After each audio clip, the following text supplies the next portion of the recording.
So the deceased, who has been identified to be a former Ashanti Regional Director of Audit Service, Stephen Dapa, is said to have been trapped in his room, and before they realized and tried to come to his rescue, it was too late.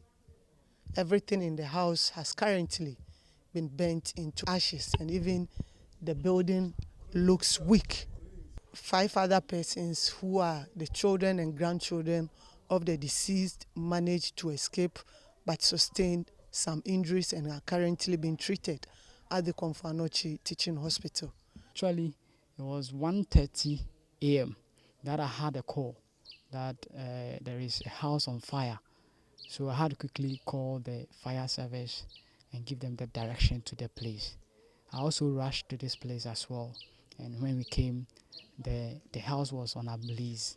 So they also did their best in order to also keep things down.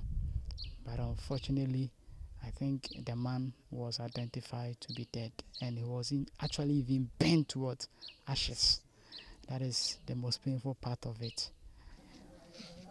You have relations living abroad, UK, they come just for a visit, and all of a sudden, everything belonging, passport, whatever, just seconds, all set ablaze.